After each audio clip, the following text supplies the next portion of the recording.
बड़ा योगदान रहा इस आंदोलन में सबका। गुरुद्वारों का बड़ा योगदान रहा। यहां से सामान भिजवाया, हर गांव से सामान, दूध, आटा, दाल, चावल, गुड़, यहाँ के डॉक्टर, दवाइयां। ऐसा नहीं कि एक आदमी का हो रहा हो, हर आदमी का। जो वहां पे सफाई कर्मचारी रहते थे, जब सो कर उठते थे तो उस टाइम वे आ जाते थे सफाई करने। जो प्रेस के लोग हैं, हर रोज करीब 13 महीने प्रेस ने हर रोज खबर आपकी दी। वो किसी ने कड़वी दी, किसी ने मीठी दी। वो तो क्योंकि किसी ने किस तरह की लगी उसको, किसी को कड़वी दवाई से आराम हो, किसी से मीठी दवाई से आराम हो, लेकिन सुना सबने, प्रेस की भी बात सबने सुनी। सब लोगों का योगदान रहा। ये देश की नजरें हैं अब आपके ऊपर, और खास करके जो हरियाणा है, ये उत्तर प्रदेश वाला क्षेत्र है, पंजाब और राजस्थान, उत्तराखंड, हिमाचल का कुछ पार्ट्स। टिकैत साहब कहते थे कि जब ये एक जगह जुड़ जाएंगे तो ये पूरे देश के किसानों के भाग्य का फैसला लिख देंगे। उन्होंने बहुत कोशिश करी, नहीं इकट्ठे हो पाए एक जगह। पंजाब के 32 जत्थेबंदी थी तो 2-3 आती थी, 4 आती थी साथ में। हरियाणा का कुछ हिस्सा आता था, उत्तर प्रदेश से सब जगह आते थे, तो राजस्थान का कुछ हिस्सा आता था। लेकिन अब की बार पूर्ण रूप से जुड़ा। हमने बहुत बार कोशिश करी कि दिल्ली को चारों तरफ से घेरे, उसके बॉर्डरों को सील करें। हमेशा जयपुर वाला बॉर्डर कभी सील नहीं हुआ, पलवाला वाला सील नहीं हुआ। और जगह तो काबू कर लिया, लेकिन 2 ये जीवन में कभी काबू हुए ही नहीं। और अब की बार ये हो गया कि पूरे के पूरे सील हुए। सरकारों को वो कह नहीं करते, जब कुश्ती लड़क रहे थे कि वो जब डाला था नीचे वालों कहता कि ची बोल, कह लेगा ची, कह लेना 3 बार बोल। तो ये रहा, तो ची भी बोल रहा, 3 बार बोल रहा। तो उतने में ही ये आदमी अपने वाले ये है कि ये फतेह मार्च है, ये निकल रहे। कह लगे जी क्या मिला, मकाम में हमारा कुनबा मिल गया। अब कुनबा इकट्ठा हो गया, कह लगा जी बहुत कष्ट हुए। मगर भाई ट्रेनिंग में तो कष्ट ही हुआ करे, बंजर जमीन को पाड़ोगे तो ऐसे ही पट जाएगी क्या? बंजर जमीन को पाड़ दी है तो एक बार तो पाड़ तोड़ उसके साथ में हो, खुरपे तिरछी हो उसके तो पूरे, और पटेर फिर उसमें जुताई एक बार कर कर खेत को तैयार करके बोवे। तो पहले साल तो भाई अधकाली सी फसल हो, उसमें पानी कहां मने, कहां रेंटा है, कहां वो है, 1 साल में तो खेत तैयार हो। तो ये भाई रेंठे रुंठे लग के खेत होगा तैयार, किसानों की होगी आंदोलन की ट्रेनिंग। अब जौन से महीने में भी आंदोलन कभी करना पड़ेगा, कुछ कहने की जरूरत ही नहीं है। सर्दी में करना तो क्या क्या चीज चाह, आओ इधर आ जाओ सरदार जी, ऊपर आओ, इधर भाई आओ, ऊपर आओ जी। सर्दी में किस चीज की जरूरत पड़ेगी, इधर ऊपर आ जाओ, सब ऊपर आ जाओ, जो ऊपर आ जाओ, आ जाओ। पगड़ी वाले कुछ तो है ही नहीं, इंगे तो छोड़ रखी सबने, आ जाओ ऊपर आओ सारे। तो कौन से महीने में कौन से चीज की जरूरत पड़ेगी वो पता चलता रहेगा। सरकारों से एक पंचों का फैसला हुआ, पंचों का फैसला हुआ, यार हम फैसले को मानने वाले लोग हैं सब, तो जो फैसला कर लिया हम उसको मानेंगे, लेकिन सरकारें साफ मन से उस पर काम करें। चुनाव आचार संहिता तक उनके पास में भी टाइम है, अपना काम करें। और हम भी सरकार कहते हैं कि वो पक्ष की हो, सत्ता की हो, विपक्ष की हो, अपने घोषणा पत्र क्लियर करो, क्योंकि जो लिखत पढ़त में होगा वही अगली सरकारें काम करेगी। चुनाव है कई राज्यों में, वे भी अपने घोषणा पत्र भाई सारे लिखत पढ़त दो, उन्हें करो घोषणाएं, क्या पता किसकी आ जा। फिर कह ले जी मैं तो कहा ही नहीं, भाई लिख के करो पहले ही अपनी घोषणा, फिर रोड़ा रुक्का बात का तो बात का ही हो जा। यहां पे भी उत्तर प्रदेश में भी बिजली के रेट हरियाणा से बहुत कम है। क्या योगी जी उनसे कमजोर है क्या? खट्टर से भी है? वहां पर 10 सीटें, यहां पर 80 सीटें। अरे आना चाहना कंपटीशन में, मतलब करा आधी तिहाई तो कम करे, 100 से नीचे किसे ले आवे। 175 रुपये आस पावर, वहां पे 35 रुपये है, ज्यादा अंतर है। गन्ने के भुगतान में भी हुर्रा मुर्राई हो रही। तो ये सारे सवाल हैं, यहां के भी मामले बहुत हैं, प्रदेश के भी।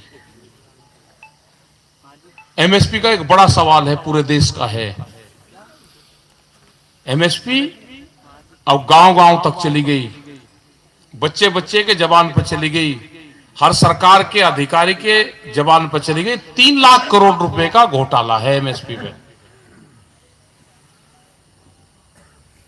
वो सरकार को 1 रुपया नहीं देना, वो सब बाजार से जो बड़ा व्यापारी है उससे आएगा। वो इसलिए नहीं देना चाहती सरकार कि ये पूरा का पूरा नुकसान, 3 लाख करोड़ रुपए के आसपास का नुकसान ये व्यापारी जी को है। मतलब पूरे देश में 12 लाख करोड़ रुपए की फसलें होती है, जो 23 फसलें हैं जो एमएसपी पे भी बिके, पूरी सरकार खरीदे, हम अपना खाने जोगा भी ना रखें तो 12 लाख करोड़ रुपए का है।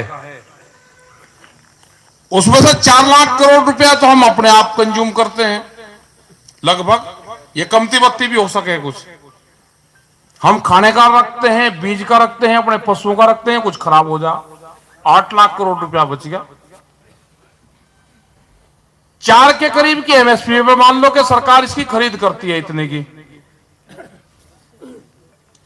भाई इतने की खरीद आप कर रहे हैं, आप पैसा भी दे रही, सरकार पैसा भी दे रही, लेकिन जो सस्ता खरीदता है व्यापारी, कि 800 रुपए में बिहार से खरीद लिया, 1300 रुपए में यहां से खरीद दिया और 2000 रुपए में सरकार को बेच दिया, तो जो 800 से 700 रुपए का जो अंतर है वो करीब 1.5 लाख करोड़ रुपया बैठता है, जो व्यापारी सरकार से लेता है, किसानों को देता है, वो बीच में खाता है। अगर एमएसपी हो जाएगी एक तो वो बचेगा पूरा, वो सीधा किसान को आएगा, सस्ते पे खरीद नहीं होगी जब कानून आ जाएगा। जो 4 लाख करोड़ रुपए की फसलें की है वो बाजार में जाती है, वो भी सस्ती जाती है। जब उस पर एमएसपी लागू हो जाएगा तो व्यापारी उसको भी सस्ती नहीं खरीदेगा, वो बेचता महंगी है अपने रेट पे, लेकिन खरीदता सस्ती है। अभी फोन कर रहा हूं, थोड़ी देर रुक जा। वो आएगा 3 लाख करोड़ रुपया आएगा। ठीक है, ठीक। जब किसान के पास में आएगा वो बाजार में जाएगा, किसान वो बाजार में घूमेगा, पैसा हो उससे टैक्सेस जनरेट होंगे, वो सरकारों के पास में बहुत पैसा उसमें से सरकार के पास में जाएगा। तो एमएसपी लागू करने से सरकारों को कोई नुकसान नहीं है, उसको फायदा होगा, लेकिन करना नहीं चाहते कि हमारे व्यापारी साथी ना मारे जाए। इन सब चीजों पर ध्यान रखना आपको। बैंक प्राइवेट होने जा रहे, प्राइवेट का मतलब है कि बैंक बड़ी बड़ी जो कंपनियां हैं उनके हाथ तुम आएगा, और सबसे पहला टारगेट ये किसान बनेगा। वे कंपनियां आएंगी, कहेंगी जो किसान क्रेडिट कार्ड है ये अब हमारे पास में आ गया, रिकवरी मेन आदमी बनेंगे जो रिकवरी करने वाले होंगे। किसान के पास में जाएंगे कि 5 लाख रुपए का क्रेडिट कार्ड है, जमा कर दे, स्कीम खत्म होगी। वो कहेगा भाई पैसे तो है नहीं, क्योंकि अब तो बैंक वाले से भाई वैसे भी कर ले, भाई है नहीं, एक दिन पड़ोसी से ले लिए, जमा कर दिए, उनके तो सख्त नियम होंगे पूरे। वो कह लेगा अच्छा पैसे नहीं है तो जमीन दे दे। तो ये जमीन छीनने का पूरा सरल तरीका उन्होंने अपना लिया। उनको यह है कि जमीन किसान के पास में नहीं रहनी, वे आपको भाव नहीं देंगे, आपको कर्जा देंगे, छिड़ेंगे आप पे। 10 लाख रुपए का कर्जा है, ठीक है, आप 10 लाख रुपए की 4 बीघे जमीन आओगी ना, 3 बीघे आओगी, दे दे जमीन, लिख तू। तो इनसे बचना है। बैंक वाले भी मर गए, बहुत बेरोजगारी आएगी, बहुत सख्त नियम कानून आएंगे। तो प्राइवेटाइजेशन जिस तरह से होता जा रहा है, ये सारी देश की प्रॉपर्टी जाएंगी, बड़ी बड़ी कंपनियों के पास में जाएंगी। वे लोग भी सब साथ में हैं। आंदोलन में भी वे सहयोग करते रहे। वे अभी उनका आंदोलन चल रहा है पूर्ण रूप से। हमने कहा वे समर्थन है हमारा, हम खिलाफ हैं, इस प्राइवेटाइजेशन के खिलाफ है। हम रोड़ा रुक्का करो अपना। हमने तो यार जमीन रोड़े रुक्के से बचा ली, क्योंकि जो नौजवान था वो लगा साथ में। जो नाराज होगा ना, पूरा नौजवान नाराज होगा कि जमीन में, खेत में ही काम कुछ नहीं है, घाटे का सौदा है, मैं इससे बाहर निकल रहा, बाहर निकल कर कहां जाएगा? तो 20,000 रुपए की भी नौकरी करेगा ना कहीं जाके, खरीद दाल आटा चावल और वहां पे ले कमरा। अगर तेरा 20-30,000 रुपए में काम चल जाए, कम से कम यहां पे घर का दाल आटा चावल हो तो रहा। ये रोड़ा रुक्का होता रहेगा तो ये बची रहेगी। यही दूध की एक पॉलिसी लेकर आ रही है कि बाहर की कंपनी दूध 22 रुपए लीटर यहां पर आन के बेच देगी। जैसे कोल्ड ड्रिंक बेच रहे, तो मर गया सारा का सारा किसान। बिजली का इन सब चीजों पर बातचीत उनसे हुई। सरकार अपना काम करे। कोई भी फैसला किसान का लेगा तो बगैर किसान की मर्जी के देश में कुछ होने वाला अब नहीं है। किसान जागरूक हो गया, ये नौजवान जागरूक हो चुका है। हमारे हाल पत्ते ठीक हैं। हमने रात दिन मेहनत करके देश को भूख से नहीं मरने दिया। हमारा हल बेईमान नहीं था, हमने अनाज पैदा करके दिया। लेकिन दिल्ली की कलम बेईमान है। दिल्ली की कलम को सुधारना पड़ेगा, यह अब किसान जान चुका है। और यह बेईमानी की शुरुआत जो यहां से हो रही है, हम यहां से ही ठीक करेंगे इसको। यहां के लोकल स्तर पे भी जो प्रशासन है वो बिल्कुल कान खोल के नंबर 1 पर सुन ले। अगर हमने अपना जिला ठीक नहीं करा तो हम देश ठीक नहीं कर सकते। मतलब क्या गुंडागर्दी है कि जिला पंचायत में लोग जीत का है और एक पक्ष को आप काम दोगे, दूसरों को नहीं दोगे। ये शिकायत है, जिला प्रशासन कान खोल के सुन ले। यहां पर अगर जिला पंचायत में काम बटेंगे तो बराबर बटेगा। जितने भी जिला पंचायत के मेंबर हैं उनको बराबर काम बटेगा। और नहीं तो यहां जिले में एक ईंट नहीं लगेगी किसी की भी। अगर हमने जिला नहीं सुधरा तो देश नहीं सुधरेगा। हम पहले सुधार इस जिले में ही करेंगे। यहां के आई ये भेदभाव नहीं चलेगा, यहां पे भी भेदभाव नहीं चलेगा। बिजली डिपार्टमेंट, पुलिस के थाने पूर्ण रूप से बेलगाम हो गए। ये सुधर जाए, सब सुधर। उनसे बड़े तानाशाह नहीं हो आप, दिल्ली से बड़े। जब वहां पर समझौता कराए तो यहां पे भी आपको समझौते करने पड़ेंगे, डिस्ट्रिक्ट में भी। बहुत सी जिल्लत वो झिल्ली है इस किसान ने। मजदूर का क्या हाल आज है। एक बना पर पंखा जलाएगा तो वो भी 2,000 रुपए का बिल देगा। कहां से पूरा पड़ेगा। बहुत से स्टेटों में बिजली फ्री है। आप जाओ ना, पॉलिसी सोलर की पॉलिसी लेकर आओ, उस पर आप दो अपना घर अपनी बिजली, 2 सोलर फ्री। बिजली का तो उत्पादन होगा ना, घर में होगा उत्पादन, उस पर काम नहीं करोगे। मंडियां बर्बाद करने का पूरा षड्यंत्र रचा। विधानसभा में कहा कि 700 करोड़ रुपए का घाटा मंडियों को हुआ। कहां से होगा जब माल बाहर बिक रहा है और पॉलिसी इस तरह की आ गई। तो मध्य प्रदेश की तरह 182 मंडी जैसे मध्य प्रदेश में बेचने का प्रोग्राम कर दिया कि मंडियों को घाटा हो गया और इनको बेच दो, क्योंकि मंडियों की प्रॉपर्टी बहुत है। सब प्रॉपर्टी सरकारी प्रॉपर्टी कोई रहना या सबको बेच दे। मंडी ये किसान की है। उसका जो लेखा जोखा जो उसमें कटौती होती है, जो उसमें टैक्स आता है, उससे किसान के बच्चे, ये कानून कहता है मंडी का कि उसके बच्चे पढ़ेंगे, उससे सड़कें बनेगी तो ये गांव में बनेगी जहां से उसका टैक्स जाता है। नए डेवलपमेंट होंगे, उसमें खर्च होगा उसका। आप बनाओ ना, मंडी के हॉस्टल बनवाओ आप, उसमें बच्चे रहे, गांव के बच्चे शहर में रह के पढ़े। ये सुविधाएं होनी चाहिए। करेंगे, अब सरकारों से बातचीत करेंगे। दिल्ली का आंदोलन अब समाप्त हुआ। अब जो भी स्टेट की सरकारें होंगी उनसे एक प्रतिनिधिमंडल जाएगा, वहां के इशू पे बातचीत करेगा, जो मुकदमे हैं उस पर बातचीत करेगा, आगे की उनकी पॉलिसी क्या है उस पर बात करेगा। उत्तर प्रदेश में जाएंगे तो गन्ना भुगतान पे बात करेंगे, भाव पे बात करेंगे, एमएसपी पे खरीदो उस पर बातचीत करेंगे, बिजली के रेट पे बात करेंगे, जो यहां की पॉलिसी है उन सब चीजों पे बातचीत करेंगे। हरियाणा में जाएंगे तो वहां के मुख्यमंत्री से भी बात करेंगे, उत्तराखंड, हिमाचल, छत्तीसगढ़ जाएंगे, इन सब जगह सरकारों से बातचीत करेंगे। वहां पर अपने प्रतिनिधिमंडल हैं, वो बातचीत करेगा और जो आपके इशू होंगे वे उठाएंगे।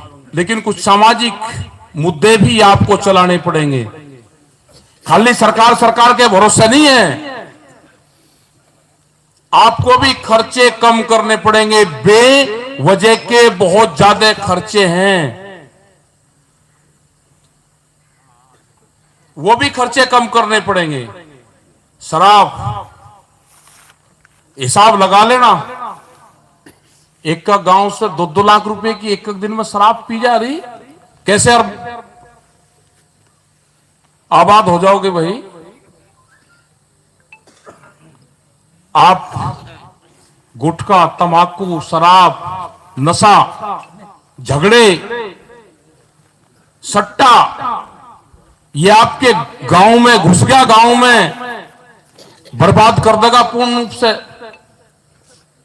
टोली, जो हमारे ट्रैक्टर ट्रॉली है उस पर रंग नहीं करने के, लेकिन नशे में होता है तो ये सामाजिक आंदोलन भी चलाने पड़ेंगे। अगर बचना है तो इनसे दूर रहना पड़ेगा। आमदनी जब होगी, खर्चा कम करके आमदनी होगी, खर्चे कम करने पड़ेंगे। और जो वाहियात के खर्चे हैं ये कुछ नहीं है। आमदनी किसान की जब बढ़ेगी, जब कोल्ड ड्रिंक और वाइन की जगह आप दूध का इस्तेमाल करोगे, फल फ्रूट का इस्तेमाल करोगे, नारियल का पानी पियो ना, उसका इस्तेमाल करेगा तो साउथ का किसान की आमदनी बढ़ेगी। फल फ्रूट का इस्तेमाल करोगे तो उसकी आमदनी बढ़ेगी। गन्ने का जूस पियो, उससे आमदनी बढ़ेगी। कोई जो मजदूर है जो निकालता है उससे पी लो तो उसकी आमदनी बढ़ेगी, मजदूर के घर में पैसा जाएगा। कोल्ड ड्रिंक पियोगे तो अमेरिका में बैठे हो जो बड़ा व्यापारी है उसके घर में पैसा जाएगा। तो इन सब चीजों से बचना पड़ेगा हमको।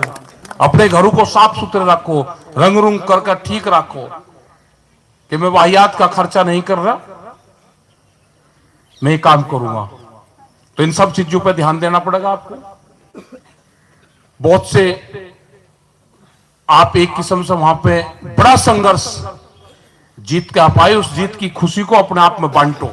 बड़ा संघर्ष सब लोगों ने करा, 750 किसान हमारे शहीद हुए, उनके परिवारों की तरफ भी देखना पड़ेगा, उनका बड़ा योगदान उसमें रहा है। और हमको भी, जितने भी हमारे पदाधिकारी हैं उनको भी सीखना पड़ेगा। ट्रेनिंग हो सकता है कि हमको देने में कोई कमी रही हो सकता है कि उसको लेने में कमी रही हो। एक नए ट्रेनिंग अभियान चलेंगे अब संगठन के भी। जब मीटिंगें समाप्त हो जाती है उसके बाद की जिम्मेदारी किसी की नहीं है, वहां रहना पड़ता है। रहना, जब आंदोलन खत्म हो गए तो एक आदमी भी मुजफ्फरनगर का वहां नहीं था, 6 दिन तक वहां नहीं रहा कोई भी। क्या किसी की जिम्मेदारी नहीं है? मुजफ्फरनगर का नाम सबसे बड़ा होगा, लेकिन एक एक करके आदमी सारे वहां से सब चले आए, जिम्मेदारी कौन लेगा? मुजफ्फरनगर की बड़ी जिम्मेदारी है, और बड़ी जिम्मेदारी को बड़ी जिम्मेदारी के साथ में निभाओ। नए विचारक पैदा करने पड़ेंगे। ये वैचारिक क्रांति है, दुनिया में आपका नाम हुआ है, और पूरी दुनिया ने इस आंदोलन से सीखा है, लेकिन जिम्मेदारी के साथ में आप सब लोगों को भी काम करना पड़ेगा उसमें। नहीं, टेक्नोलॉजी लेके आओ, सीखो एक दूसरे से। खाली ये नहीं कि गन्ने बोरे गन्ने के पीछे दे मार दे गन्ना दवाई घेर घेर के खेत खराब कर दिए, उसमें कीड़ा लगता है। तो दूसरी चीजें भी सीखो ना, सीखने का प्लान बनाओ कि मुझे दूसरी खेती भी करनी है, कहीं रिसर्च करो पूरी रूप से। ये भट्टा राजेंद्र बिजनौर से खड़ा हो, ये भाई इसको सिखा के जाए, एक दिन लेकर गया इसको वहां पे बाराबंकी, ये केले की खेती करता है, पूरा परिवर्तन कर दिया इसने। जाओ सीख का हो वहां पे, केला रोज की जरूरत की चीज है, दूसरी और चीजें हैं, कुछ ना कुछ लगाओ अपने खेतों में। तो ये सारी चीजें होगी। अभी एक आध भाई यहाँ पे भी कार्यालय पे भी आदमी चाहिए, तो चेयरमैन साहब है, आइयो चेयरमैन साहब आओ। चेयरमैन साहब भाई वहां रहे, पूरा दिन ये वहां पर रहे। इनको नया कार्यालय प्रभारी यहाँ पे बना जा रहा, और अपने साथ में 5 लोग और जोड़ना। चादर जाओ, आओ जी राजवीर जी आओ। कार्यालय प्रभारी ताऊ, इनसे दिक्कत मत मानिए, कार्यालय प्रभारी है, अभी का दिन ले रहे हैं आपकी। मारा दे, हाँ दरिया वाली तो रहेगी नहीं, ये सोच लगा दरिया मेरी चली गई। जा भाई मारा दे, रुक जाओ भाई, सब चाबी ताला चाबी सब सामने दी जाएगी पंचायत के। ये लो जी,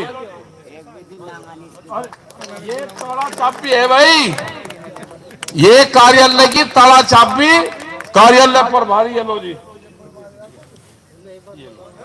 बस आ जाओ पंचायत के सामने, हाँ करो आगे। हाँ ले लिया, हाँ कर लीजिए, सबका मान सम्मान है। सबका मेरे तरफ से राम राम।